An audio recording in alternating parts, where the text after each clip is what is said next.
Je n'avais pas les moyens de faire le difficile. Un studio au 3e, dans un immeuble décrépit, c'était tout ce que je pouvais me permettre. Le concierge m'avait juste dit, le voisin du dessus ? Il n'y en a pas. Pourtant, la première nuit, j'ai entendu des pas lents. Lourds. Comme si quelqu'un faisait les 100 pas au-dessus de moi. Mais quand j'ai levé les yeux vers le plafond, il n'y avait que le silence. Un silence pesant. Épais.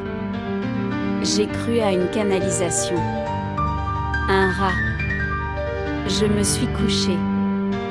La deuxième nuit, les bruits ont recommencé. Des pas. Des meubles contre eux. Et à 3h07 exactement, un grattement. Comme si on traçait quelque chose, juste au-dessus de moi, ou sous ma peau. J'ai tapé au plafond. Fort. Le silence m'a répondu. Le lendemain, j'ai demandé au concierge s'il y avait un locataire au 4e. Il m'a regardé sans répondre, puis il a marmonné, l'appartement du dessus est condamné. Depuis 2004. Et pourtant, chaque nuit, à la même heure, les bruits reviennent. Une nuit, j'ai entendu un gémissement. Étouffé. Humain. J'ai pris mon courage, une lampe torche, et j'ai monté l'escalier menant à l'étage scellé. La porte était couverte de poussière, mais le cadenas avait été forcé. À l'intérieur, une seule pièce.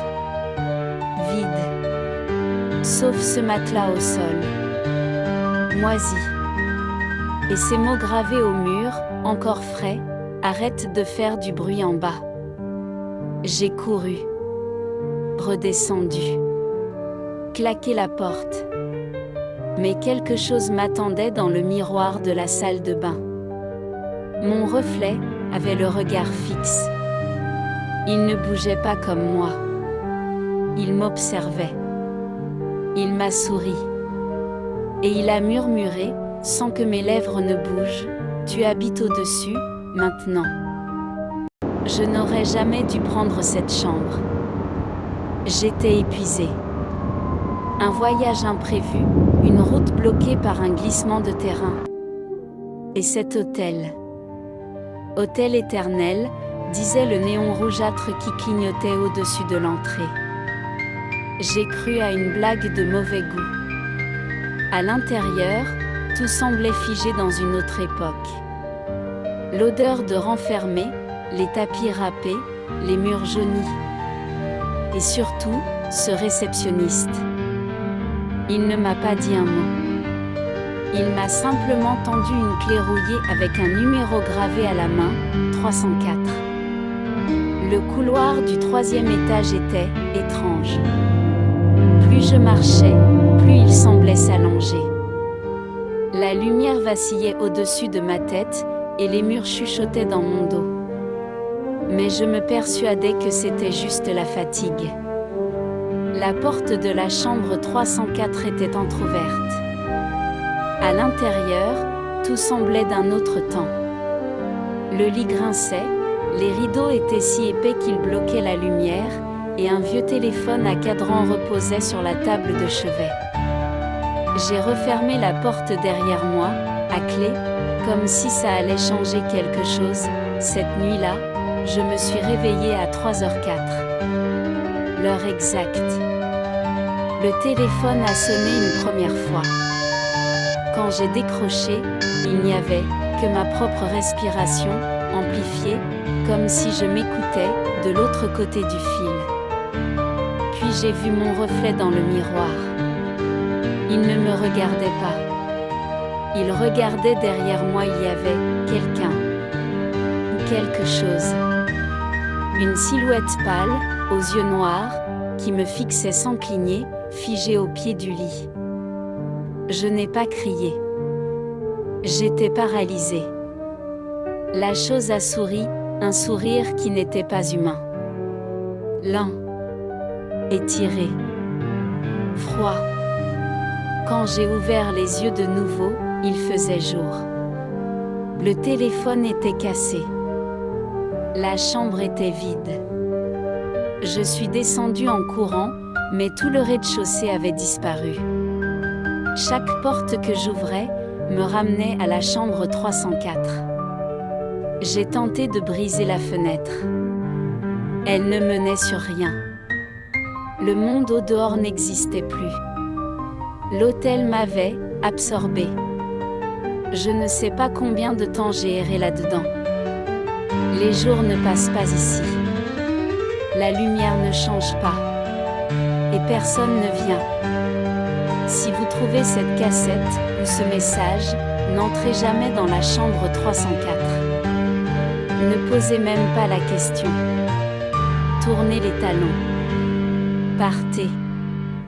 L'hôtel n'oublie jamais ceux qui franchissent le seuil. Je suis tombée dessus par accident, un vieux dossier, enfoui dans les entrailles de mon disque dur. Un simple fichier audio, nommé downloadplay.wave. Pas de métadonnées, pas d'informations. Juste ce nom. Une interdiction. Mais je l'ai lancé. Au début, c'était juste du souffle, comme une vieille bande magnétique. Puis, des voix.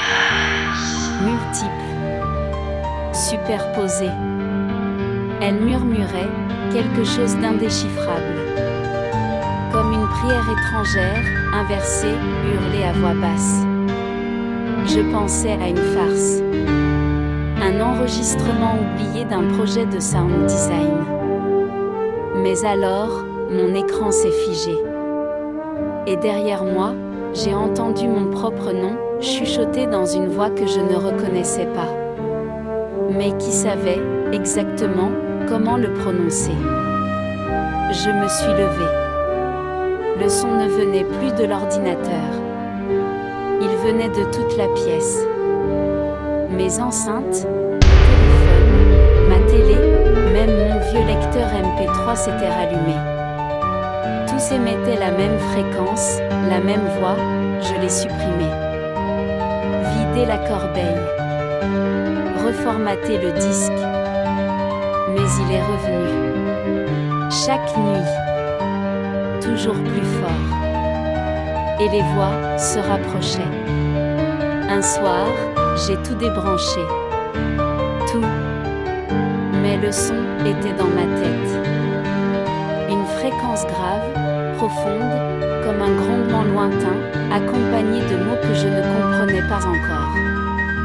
Mais que je sentais. Et ce soir, j'ai compris. Ce fichier, ce n'était pas un enregistrement. C'était une porte.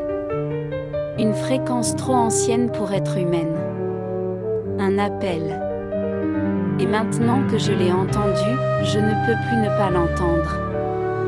J'ai remis mes écouteurs. Je veux entendre la fin. Même si elle me parle à l'intérieur. Même si elle me voit maintenant. Même si elle me répond. Je suis agent immobilier. Pas du genre à croire aux histoires, jusqu'à ce bâtiment. Un vieil immeuble du centre-ville, promis à la démolition. Personne n'en voulait. Et pour cause. Il y a cette porte. Une porte verte, sans poignée, au fond d'un couloir que personne n'ose traverser. Je l'ai vue la première fois en vérifiant les lieux. Pas dans les plans. Aucune pièce derrière. Juste un mur censé être aveugle.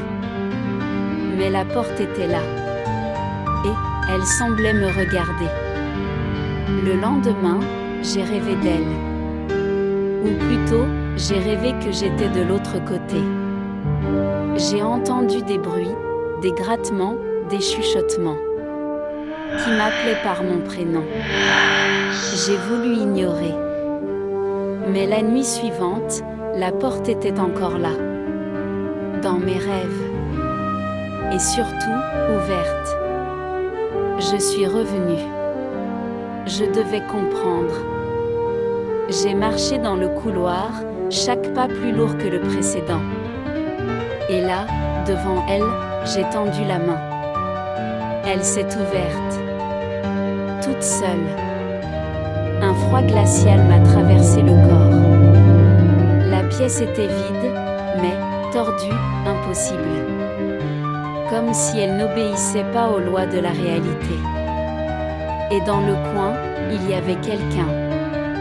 Non, quelque chose. Une silhouette. Immobile. Elle avait mes yeux. Je me suis retournée pour fuir, mais le couloir avait disparu. Il n'y avait plus de sortie. Juste des murs, et cette chose qui avançait, lentement, sans bruit. Je ne sais pas combien de temps j'ai couru. Mais maintenant je suis là. Coincée de l'autre côté. Si vous entendez cette voix, n'ouvrez pas la porte verte. Parce qu'elle choisit. Et ce soir, c'était mon tour. Je suis agent de sécurité dans un musée qui n'ouvre plus depuis longtemps. Le genre d'endroit où les statues prennent la poussière et où les tableaux vous suivent du regard. Pourtant, chaque soir, je prends mon poste. Une routine que je suis scrupuleusement, sauf qu'il y a 2 semaines, tout a changé. Il était 23h12. Sur l'un des écrans de surveillance, j'ai vu un homme entrer. Manteau long, chapeau. Il marchait lentement dans le hall, comme s'il savait exactement où il allait. Le problème, c'est que l'entrée principale est verrouillée. Et je suis le seul avec les clés. J'ai tenté de le rejoindre. Couloir après couloir, j'ai suivi sa silhouette sur les caméras, sans jamais le croiser physiquement. Quand je suis arrivée dans la salle des portraits, l'air était glacé. Les yeux peints sur les toiles semblaient vivants. Tous fixaient un seul cadre, vide. Ce cadre, je ne l'avais jamais remarqué auparavant. Le système m'a alerté, une porte interdite venait d'être ouverte. Celle du sous-sol, celle qui est scellée depuis l'incendie de 1983. Celle où personne n'est censé descendre. Ma radio grésillait. Une voix, chuchotée, difficile à comprendre. Je n'ai reconnu qu'un mot, visiteur. Quand je suis descendue, j'ai senti une présence derrière moi. Mais quand je me suis retournée, il n'y avait que l'obscurité. Puis j'ai entendu un bruit. Comme un clic de caméra. Et j'ai vu, moi-même, sur un écran, debout dans ce même couloir, figé. L'homme en manteau noir était derrière moi, mais sur l'image seulement. Impossible de me retourner. Mes jambes ne répondaient plus. Je me suis réveillée à mon poste, 2 heures plus tard, sans souvenir de ce qu'il s'était passé. Depuis, chaque nuit, à 23h12, je le vois revenir. Toujours dans le même couloir. Toujours seul. Toujours vers la salle interdite. Le plus inquiétant ? Hier soir, j'ai vu quelque chose de nouveau sur les écrans. Ce n'était pas lui. C'était moi, dans le couloir. Et il n'y avait plus personne à mon poste.